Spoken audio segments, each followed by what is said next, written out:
Birthday Cake by Pat Casey. Or, can we do it again?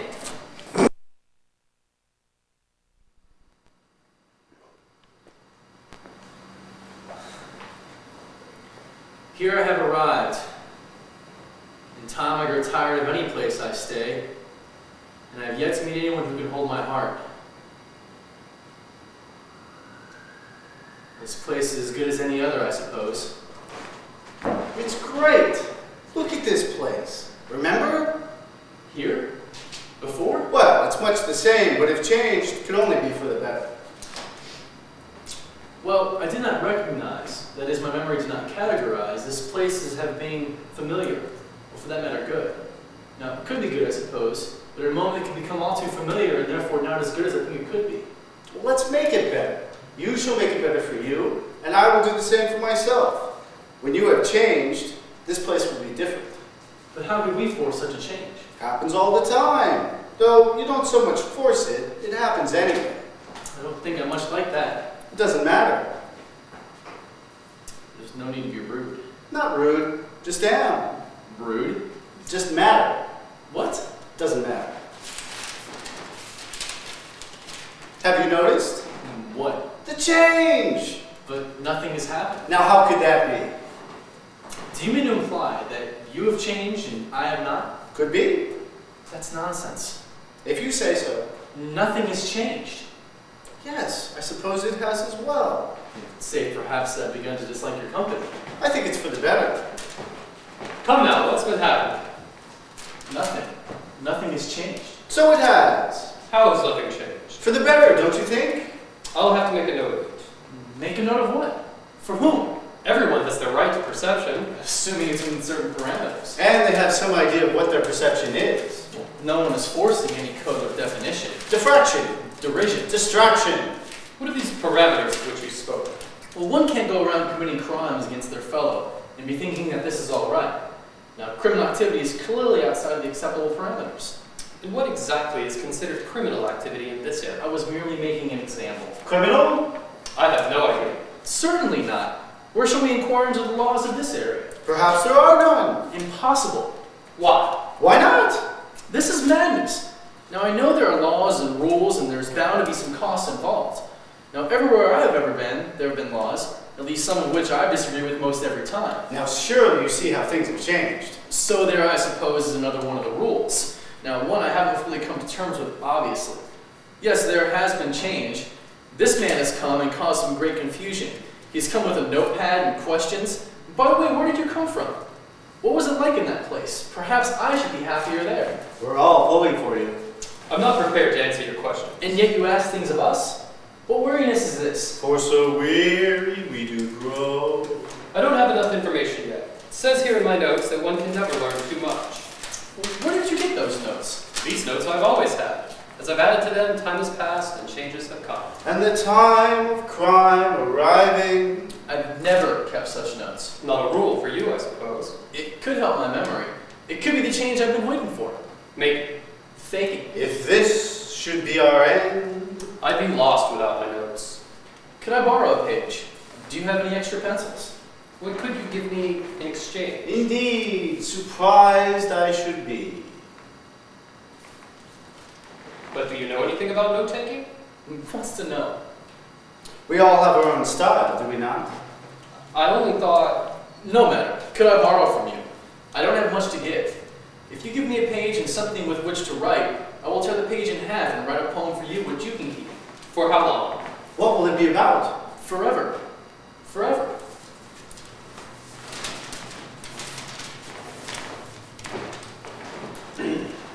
More change. It's for the best. Perhaps I will receive a poem as well.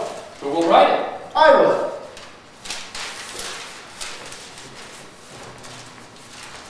Is it still a poem if it's written for yourself? I see nothing in the rules that discriminates against the self-origination of poetry.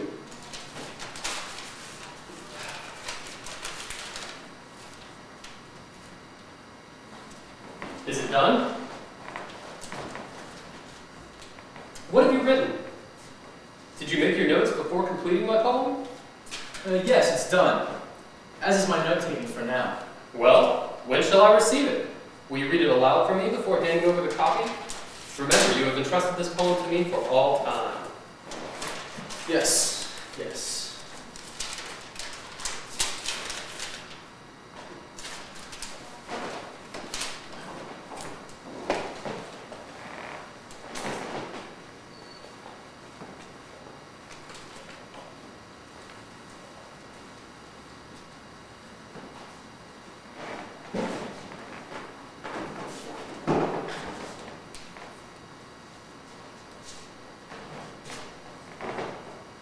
Nothing to report here for now.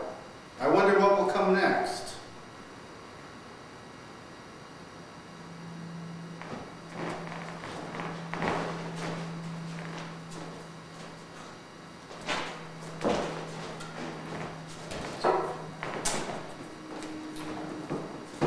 It's almost finished now. Would you care to hear the work in progress? Oh, sure, I suppose. Perhaps I should wait until the idea is more fully developed. When can one ever tell? But if I should share this thought with you before its time has come, its impact could be trivialized. And what if it is actually meant to be read now? Overworking may trivialize as well. Oh, it's all quite confusing. Whatever shall I do? When shall I know? What has become of the other fellow? Who?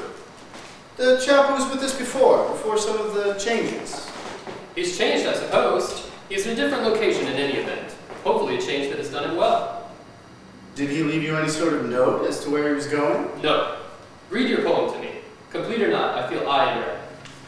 But it still may be too soon. It could be better to share the general idea with you so that we might open a discourse. A dialogue? A discussion, so that your thought might add without the idea of risk or theft.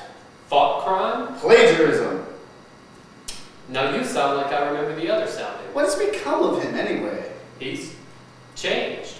For the better, I should hope. Who's to say? Very well. Follow if you can, for these words might change your life. I have here a poem, a statement, an idea expressed by a series of words representing ideas. Say, how do you know he's changed? It's all a part of the rules, remember? We've already established that change will come despite our opinions, poems, or ideas otherwise expressed. Static rule that does itself never change. Exactly. Now, please continue. So much has changed since I first began to write. Such as? Well, the sun has changed, and I have not always written. It was in fact you who influenced me, and he, I suppose. A change you would undoubtedly consider better. Writing down my ideas? No, I meant the sun. Writing means very little to me now. I have ceased to write down ideas and care even less about hearing others. But writing has been so progressive in my life. I found a friend in pencil and page. I am never now alone, for I have before me my thoughts of the past here, on a page. You speak of progress, and this idea is not inherent in the rules as I know them. But of course, progress is the underlying goal of change. Is it? You seem to have forgotten entropy. Ah, the eraser. Now you see, it is not a completely clean slate from which to start our building again, but a partial erasure so that the new may be added to create the change. And this then is in the rules? It seems to be in mine. And where did you learn your rules? Experience, writing, and the influence of others. It takes two to make a crime. Indeed. But I still wish to know what has become of the other.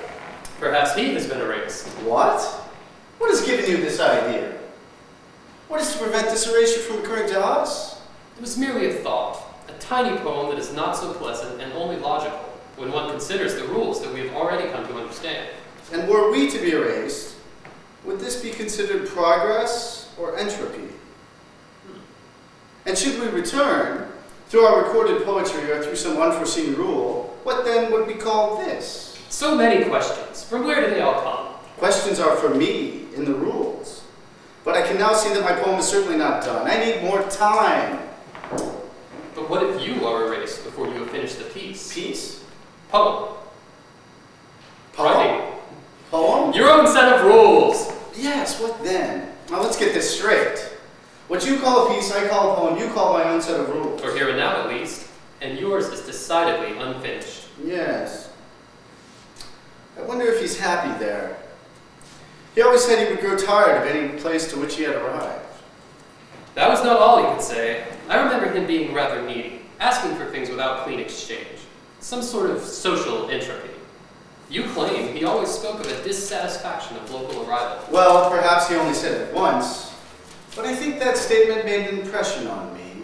Was it a statement or a poem? I can't quite imagine what he would have called it. Oh! And he's allowed some sort of ability to create penultimate labels. What does it matter what he would have called it? He's not here anymore. Indeed.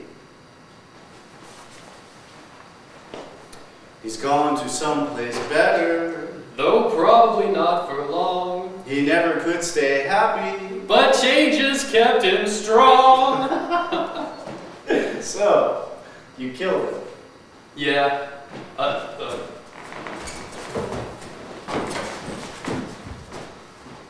How could you? I've never met a criminal before. What did he ever do to you? He gave an unfair exchange. For my supplies, all he gave was bad poetry. And you're assuming murder is a crime here. Well, yes, I am making that assumption. What if we are only the implements that cause the change, that puts them out there? Who? Out where? What do you see? Something strange. Many of them, watching us now. I can see that you are more afraid of them than of me. They are more fearful than murderers and more vigilant than questions. They change, though they can tell not how. I cannot see them.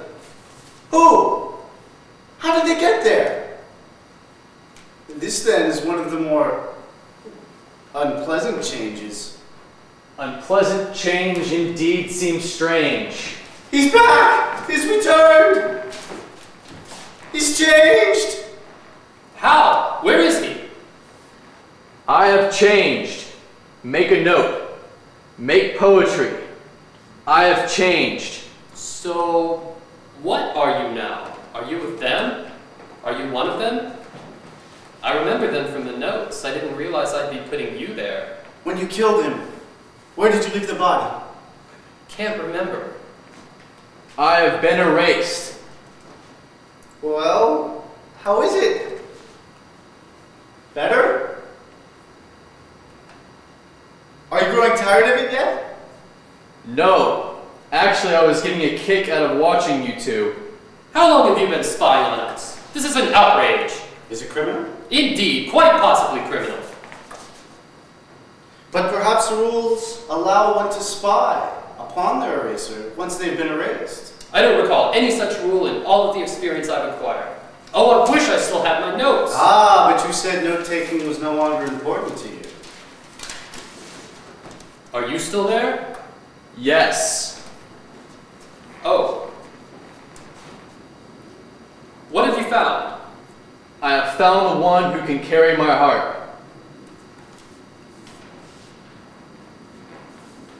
Who is that? I've never seen anything like it. Is she real? Where did she come from? Do you think she's one of them? Somehow I doubt that. What makes you so sure? Intuition. What the hell is that?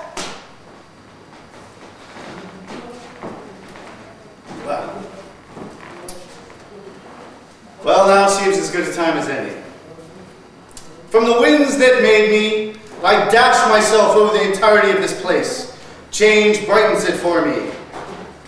Like a birthday cake sun, I blaze at the dance of nothingness. I am immaterial and incomplete, hollow and spacious, like a womb that is myself. With my laughter does the cynic dissolve, and the magistrate has just begun to understand his confusion. Hands at my command pluck berries from the ocean bush. The cynic could not swim, and the magistrate knows not how to cut the cake. And so I blow at the candles, hoping they grow, so that he might see before the wind of my breath snuffs them out.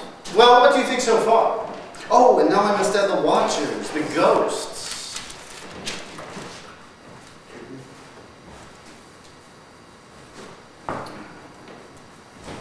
Oh, I wish I understood you. I wish I could know you so that I might make you a part of this great poem.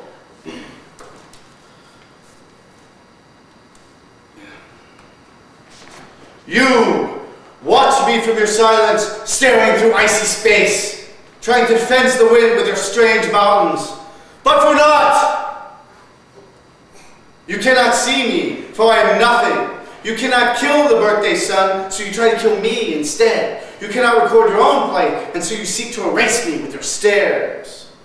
But you know not your own set of rules, and choke on the ocean bush. I defy you! Sweet chaos, I exist! Drive, mule of time! No, that's not quite right. Fly, bird of time! Swim, squid of time! Hide, infant of time, then find thyself. Be calm, thunder of silence, for even though you ghosts wind the clock, my erasure only proves that I once did exist.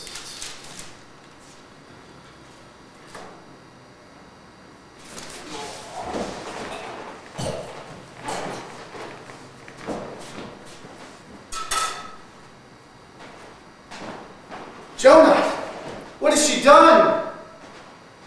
Have you gone to gaze with the ghosts, roasts, unforgiving hosts to toast the ocean? I never dreamed my words could boast such hosting.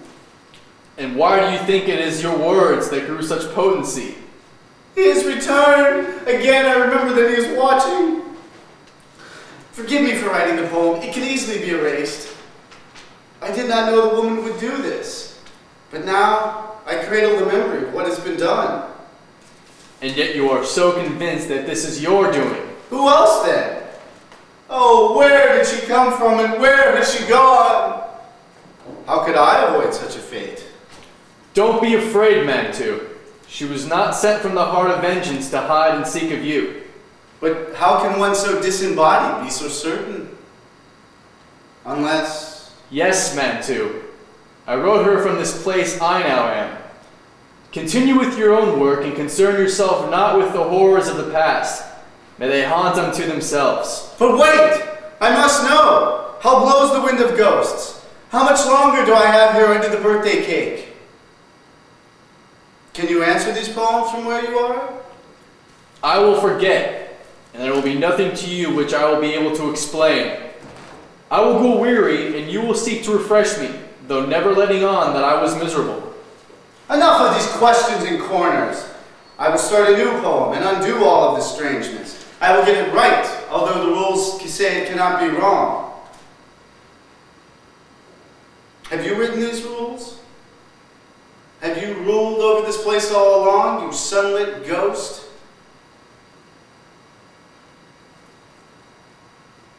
Watch then and be silent. It matters little to the wind. You cannot erase this. Chaos will see that this is not entirely undone. History will be written. Perhaps it has been you, Manitou, doing the writing all along.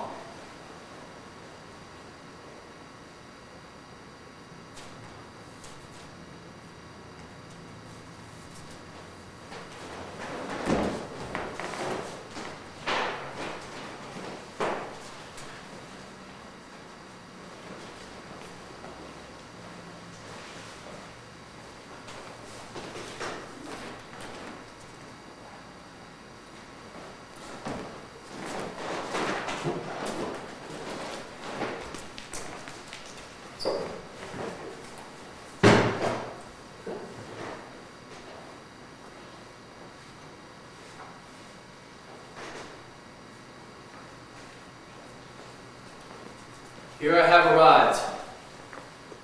In time I grow tired of any place I stay, and I have yet to meet anyone who can hold my heart. Well, this place is as good as any other, I suppose. It's great. Look at this place. Remember?